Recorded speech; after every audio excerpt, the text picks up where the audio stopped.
Hello friends, good morning everyone. Welcome back to my channel fusion of love থেকে আমি রায়া। আশা করি তোমরা সবাই ভালো আছো।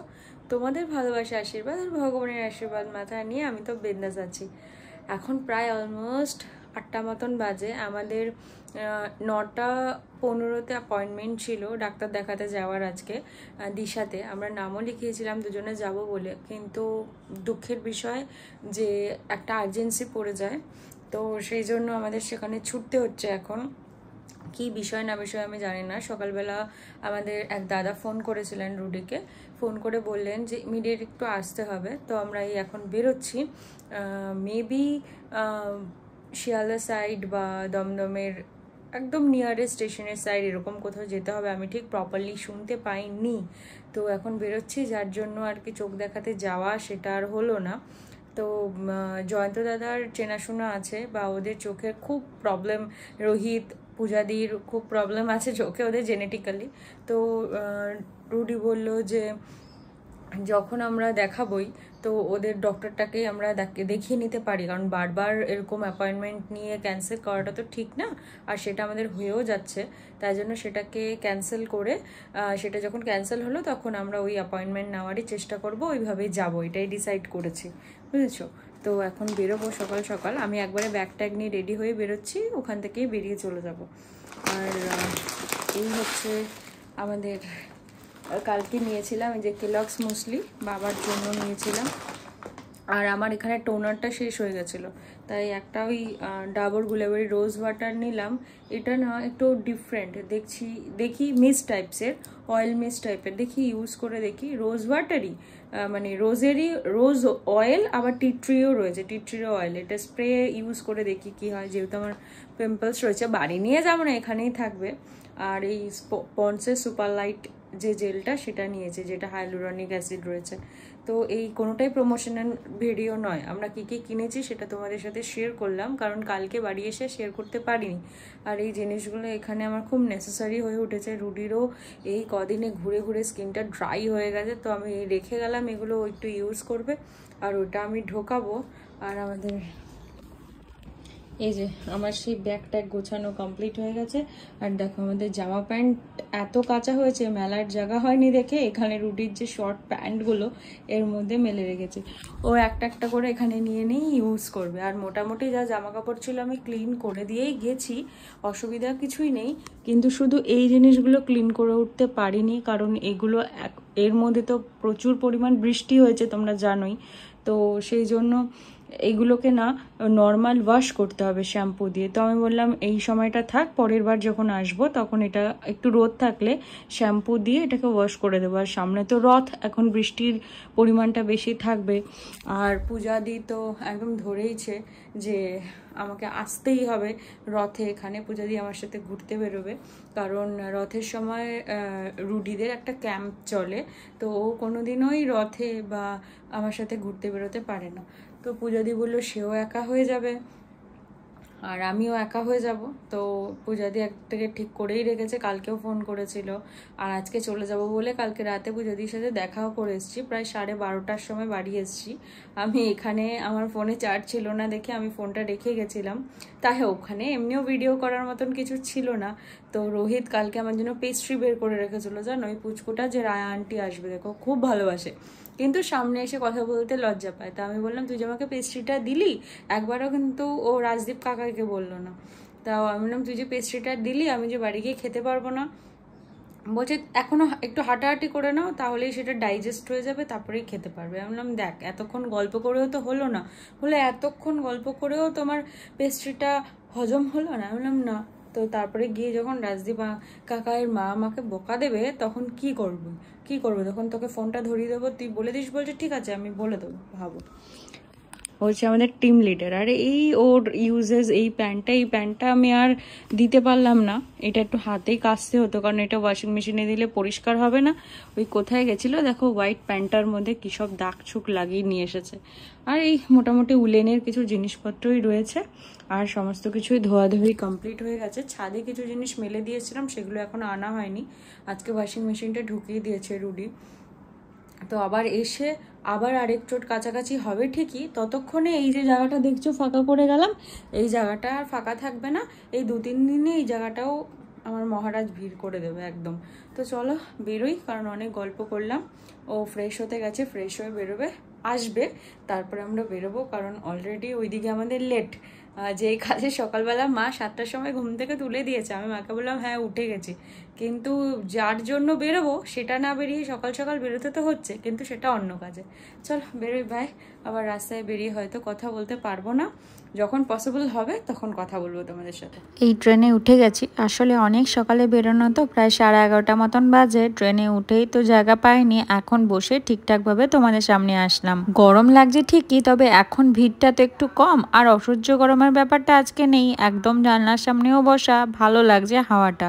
অনেক সকালে তো ঘুম থেকে ওঠা, তাই একটু ঘুমও পাচ্ছে, কিন্তু ঘুমানো তো যাবে না, তবে কোথায় গিয়ে ঘুম ভাঙবে তার কোনো ঠিক নেই। এই ট্রেন থেকে নেমে অটোতে চলতে শুরু করেছি, তবে বিশ্বাস করো আমাদের এখানে না রাস্তাটা এত বাজে, চলাফেরা করতে এত অসুবিধা হয়। কবে থেকে রাস্তা খারাপ হয়ে বসে আছে, রাস্তাটা ঠিক করার একদম নাম বন্ধই নেই। কোথাও থেকে আসার সময় না একেই তো বিধ্বস্ত অবস্থায় থাকি, তারপরে এই বাজে রাস্তা দিয়ে যাওয়ার কথা চিন্তা ভাবনা করলেই কেমন মাথায় জ্বর চলে আসে। অনেক যুদ্ধের পর একটা ভালো রাস্তায় এসে পৌঁছালাম। এই রাস্তাটা বেশ খানিকক্ষণ এখন ভালো যাবে, তারপর কিছুক্ষণ গিয়ে আবার খারাপ রাস্তার মুখে পড়বো। তবে সকালবেলা থেকে যেভাবে মেঘ করে রেখেছিল, ভাবলাম তো ব্যাস হয়ে গেল, রাস্তায় যেতে যেতেই না বৃষ্টিতে পড়বো। ট্রেন থেকে দেখলাম একটু বৃষ্টিও হয়েছে কয়েকটা স্টেশনে, কিন্তু আমাদের এখানে বৃষ্টিটা এখন নেই। তবে স্টেশনে নামার পর কিছুটা ঝিরিঝিরি গায়ে পড়েছিল। আমি ভাবলাম যে প্লিজ এখন না হলেই ভালো, কারণ অটো থেকে নেমে বেশ কিছুটা পথ আমাকে হেঁটে যেতে হবে, একদম ভিজে একাকার কাণ্ড হয়ে যাব। তবে আকাশটা কিন্তু আজকে বেশ ভারী পরিষ্কার রয়েছে, এখানে রোদ নেই চারিদিকে, তবে বৃষ্টি একটা আসবে এইটুখানি শিওর। এই জাস্ট আমি আমার সেই চেনা জায়গা, চেনা পরিবেশ সবকিছুর মধ্যে ঢুকলাম। বিগত 15 দিন ধরে এই সব কিছুর থেকে আমি আলাদা। কি যে কেমন যে লাগছিল কি আর বলবো। দাঁড়াও একটু গোপলুর সাথে তোমাদের দেখা করিয়ে দিয়ে, ও যে কতক্ষণ ধরে অপেক্ষা করে আছে কখন আমি আসবো, আর এই বাড়িতে ঢোকার পরই মুখে হাসিটা শুধু দেখো। আমি বিয়ে হয়ে এই বাড়ি থেকে চলে যাওয়ার পর আমার মনে হয় প্রত্যেক সপ্তাহে ওর সাথে দেখা করতে আসতে হবে, না হলে মনে হয় মুখ গোমরা করে বসে থাকবে সারাক্ষণ। জানো তো, এটা বলবো না যে ওই বাড়ি ঘর সবকিছু আমার অচেনা, কিন্তু এই বাড়ি ঘর যেগুলো ছোট্টবেলার থেকে আমি এই বাড়িতে বড় হওয়া, কত স্মৃতি এই বাড়িতে। আমার সেই বেড, যেই বেডটা নিয়ে সব সময় মায়ের সাথে আমার ঝগড়া, কেন গুছিয়ে রাখি না, কেন অগোছালো করে রাখি। এতদিন পর বাড়িতে এসে সবকিছুকে দেখে কেমন যেন অন্যরকম মনে হচ্ছে। এর আগেও কিন্তু অনেকবার আমরা ঘুরতে গেছি, অনেক দিনের জন্য, প্রায় 15 দিন 16 দিনের জন্য ঘুরতে গেছি, কিন্তু সেখান থেকে আসার পর না এইরকম মনে হয়নি। এই আমার প্রতিদিনের সঙ্গী, আমার রিং লাইট, আমার প্রতিদিনের সঙ্গী, আমার এই মহারাজগণ সবাই যেন আমার জন্য অপেক্ষায় বসেছিল। আজ আমি কখন আসবো সেটা তো কোনো ঠিক ঠিকানা ছিল না, তাই মা পুজোটা আগে থেকেই সেরে রেখেছে, কিন্তু ওদের দেখেও কেমন যেন আমার মনটা শান্ত হয়ে গেল। আর মায়ের মুখটা যে দেখছো উল্টানো রয়েছে, আমাদের বাড়িতে সমস্ত মায়ের মুখই ঢাকা দেওয়া রয়েছে, কারণ এখন তো অমাবস্যা চলছে।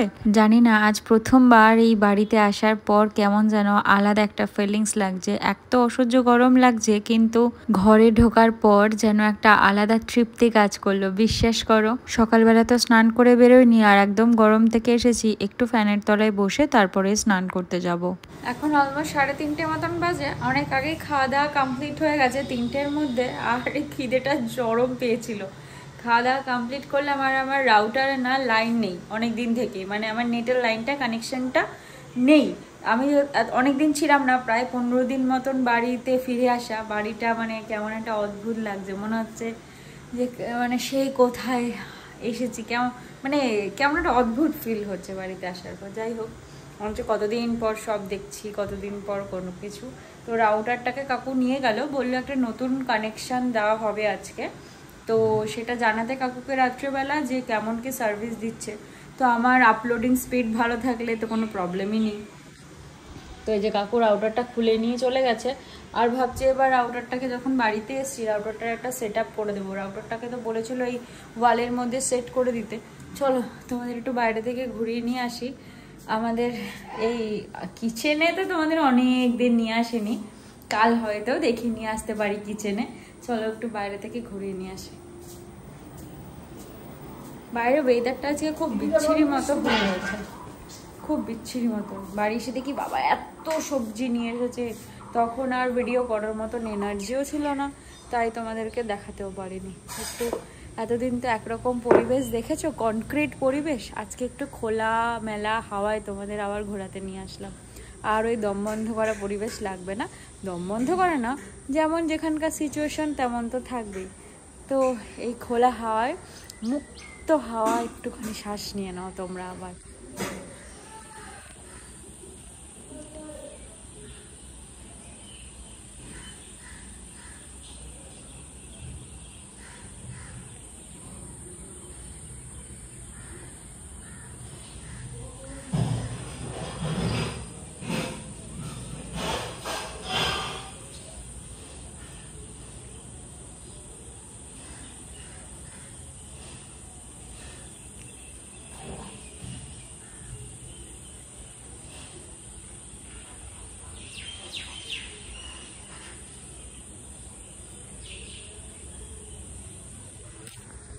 এখন বাইরে একটু হাঁটাহাঁটি করাই যায়, কিন্তু আজকে আমি খুব টায়ার্ড। আজকে বাইরে রোদ নেই, সেটা তো দেখালামই। তা বাইরে এখন একটু হাঁটাহাঁটি করলে ভালোই হয় খাওয়া দাওয়ার পরে, কিন্তু বিশ্বাস করো আমি এখন এত টায়ার্ড। আজকে আবার বিকেলে একটু বাবার সাথে যেতে হবে, আমার দুটো কাজকর্ম বাকি আছে সেটা করতে, বাবার দোকানের ওখানে। মানে কী করবো সেটা সাসপেন্সেই থাক। আর মার কিছু ব্লাউজ বানাতে দেওয়ার আছে। বাবার দোকানের পাশে আমাদের একজন টেইলার কাকু আছে, তার থেকেই মা ব্লাউজ বানায়, সেখানেই বানাতে দিতে যাব। অনেক দিন ধরে মা বলছে, আমার জন্য যাওয়া হচ্ছিল না, তো আজকে ডিসাইড করেছি যাব। আর আমার একটা পেন্ডিং কাজ আছে, সেটা করব। কাল থেকে আবার বাবার কাজগুলোর জন্য ছোটাছুটি করতে হবে।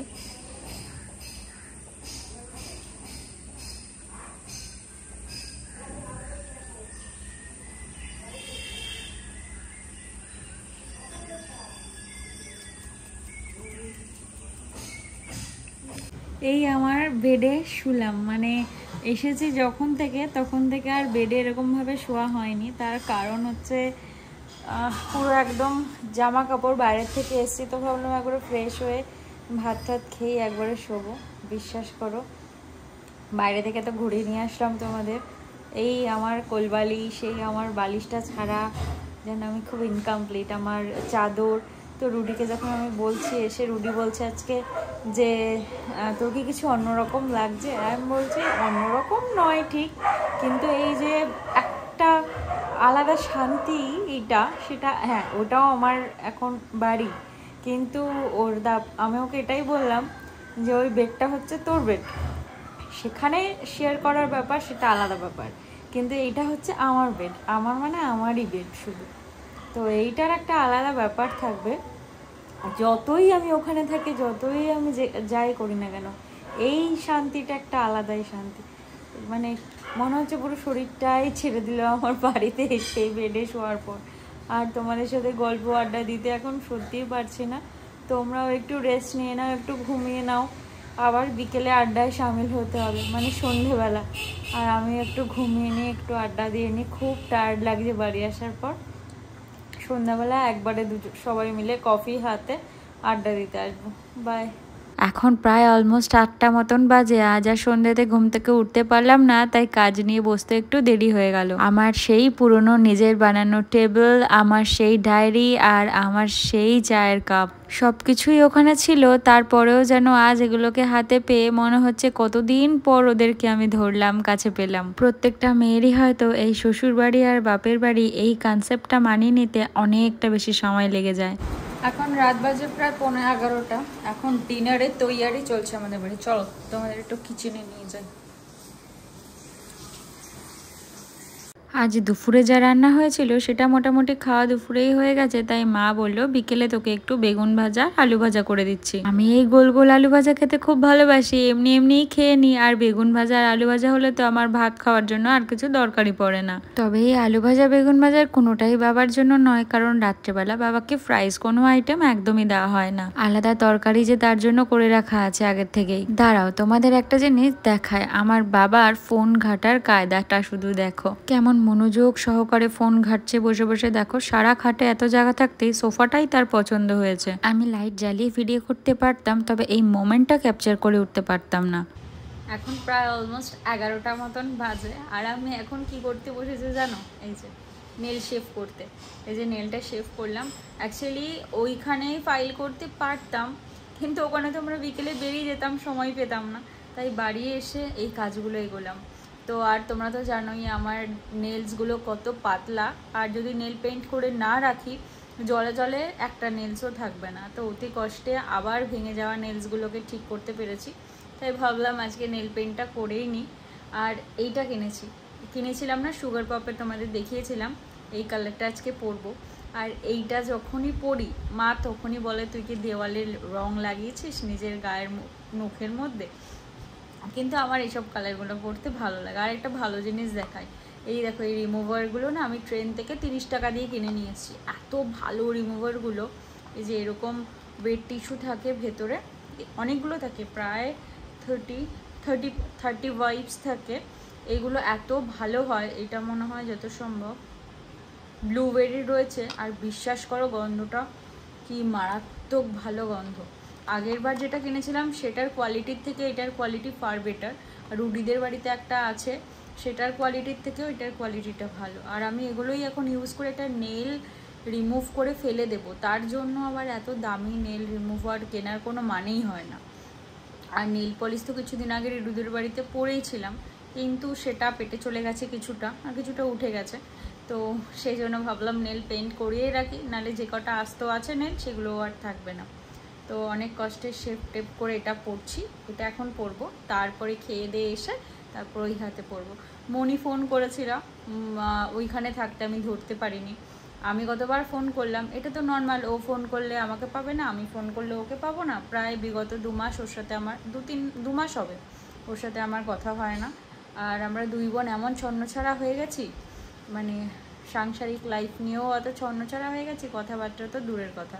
আর ওর ফোন তো ছেড়েই দাও, আগেও যে ওকে খুব ফোনে পেতাম এমন নয়, কোথায় ও ফোন রাখে কোথায় কি করে জানি না। তো এত রাতে আর সৌরভদাকে ডিস্টার্ব করলাম না, তাই ভাবলাম ছাড়ো। ওকে ফোন করে প্রথমে ভাবলাম ফোন করে কথা বলে নিই, তারপরে নেল পলিশটা পরবো। আজকে ঠিকই করেছি। আর কিছু এডিটিং একদম বাকি আছে, তো আজকে ভাবলাম একদম এডিটিং করে স্পেসটা ফাঁকা করব সবার আগে, নাহলে আমি কোনো কাজ করতে পারছি না। কারণ ইনস্টার ভিডিও বানানোর জন্য আমার ফোনটাকে দরকার আছে, আর আমি যতক্ষণ স্পেস ফাঁকা করবো ততক্ষণ কিছুই পারবো না। তো আজকে ডিসাইড করেছি অনেক কাজ রয়েছে, সেটা করব। রুডি তো মেবি এখন তাড়াতাড়ি ঘুমিয়ে পড়ে, ও ঘুমিয়ে পড়বে। আর দেখা যাক কতদূর কী করি। চলো বেশি বকবক না করে আগে নেলটা পেইন্ট করি, দেন তারপর আবার তোমাদের সাথে নিয়ে আসছি। এখন প্রায় অলমোস্ট 12টা মতন বাজে। এখন আমরা এসেছি ঘুমাতে। গোপলাকে তো অনেকক্ষণ আগে ঘুম পাড়িয়ে দিয়েছি, তবে ও যখন ঘুমিয়ে থাকে না, কেমন ইনোসেন্ট বাচ্চারা যেমন ঘুমিয়ে থাকে ঠিক তেমন করে পুচকু হয়ে শুয়ে থাকে। তবে তোমাদের আজকে এখানে একটা জিনিস দেখাবো বলে নিয়ে আসলাম। অবশ্যই গোপলা গুড নাইট বলেছে, সেটা শোনাতেও আসলাম। আমার দাদুকে তো তোমরা চেনো, কিন্তু এই যে এনারা দুজন, এদেরকে দেখতে পাচ্ছ, এনারা হচ্ছে আমার বাবার ঠাম্মা আর দাদু। আমার বাবার দুজন খুব ভালোবাসার মানুষ, তবে এই ঠাম্মা যিনি আছেন না, ইনি নাকি আমার বাবাকে খুব বেশি ভালোবাসতেন, আর বাড়ির প্রথম সন্তান বলে কথা, আর তাও আবার ছেলে, তাই ভালোবাসার পরিমাণটা আরো উপরে ছিল বাবার জন্য। তবে বাবাকে যে উনি এত ভালোবাসতেন, তাই বাবার সঙ্গ উনি আর ছেড়ে উঠতে পারেননি, তাই বাবার ঘরে উনি নাকি নিজেই আবার এসেছেন। সবাই বলে আমি নাকি বাবার একদম ঠাকুমার কপি, হাইটের দিক থেকেই বলো আর স্বভাব চরিত্রের দিক থেকে বলো, সবকিছুই নাকি একই রকম। আসলে আগেকার দিনের সবকিছু তো সাদা কালো ফ্রেমে বন্দি, তাই হয়তো